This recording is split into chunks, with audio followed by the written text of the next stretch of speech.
গত 18 জুলাই ঢাকার মিরপুরে ছাত্রদের আন্দোলন চলাকালে সংঘর্ষ শুরু হলে পুলিশ ব্যাপক পরিমাণ গুলি, রাবার বুলেট আর সাউন্ড গ্রেনেড ব্যবহার করে। সংঘাত গুরুতর হয়ে উঠলে পুলিশের সাথে যোগ দেয় আওয়ামী লীগ ও তার অঙ্গ সংগঠনের নেতাকর্মীরা।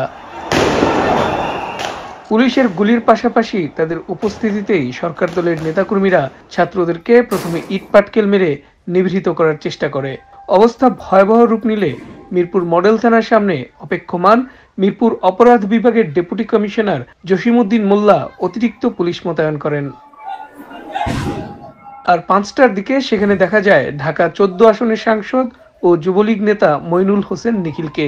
তার উপস্থিতিতে একে একে শটগান ও রিভলভার নিয়ে জমায়েত হতে থাকে সরকার দলীয় বেশ কয়েকজন অস্ত্রধারী। অস্ত্র হাতে নিয়ে মিরপুর স্টেডিয়ামের দিক থেকে প্রশিকার দিকে বিক্ষুব্ধ ছাত্রদেরকে ধাওয়া করে সেসব অস্ত্রধারীরা।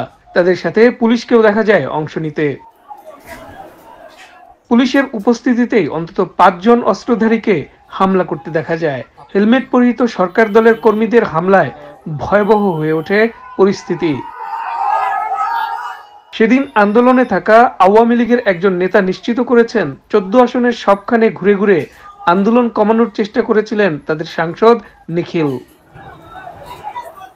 এ বিষয়ে জুলাইয়ের 21 তারিখে পুলিশ প্রধান চৌধুরী আব্দুল্লাহ আল মামুনকে প্রশ্ন করা হয়েছিল, আপনার কাছে জানতে চাই যে আপনি কি যুবলীগ, ছাত্রলীগ বা অন্যান্য ছাত্র সংগঠনগুলোকে দিয়ে সাধারণ ছাত্রছাত্রীদের উপরে গুলি করার অনুমতি দিয়েছিলেন কিনা? আমরা দেখতে পেয়েছি পুলিশের সাথে দাঁড়িয়ে যুবলীগ, ছাত্রলীগ এবং এমপিরা দাঁড়িয়ে গুলি চালিয়েছে ছাত্রদের উপরে।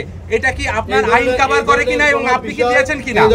বিষয় পুলিশ করে নাই, আপনারা দেখেন, আমাদের কাছে প্রমাণ আছে। মাননীয় আইজিপি, প্রমাণ থাকলে আপনারা দেখেন, সেই ব্যবস্থা নেওয়া হবে। আমরা সেই নামগুলো বলতে চাই। আপনারা যে ব্যবস্থা আমরা যারা করেছে, যে কাজ করেছে তার বিরুদ্ধে আমরা ব্যবস্থা নিচ্ছি। এখন পর্যন্ত পুলিশের পক্ষ থেকে এমন কোনো অস্ত্রধারীকে গ্রেপ্তারের তথ্য পাওয়া যায়নি।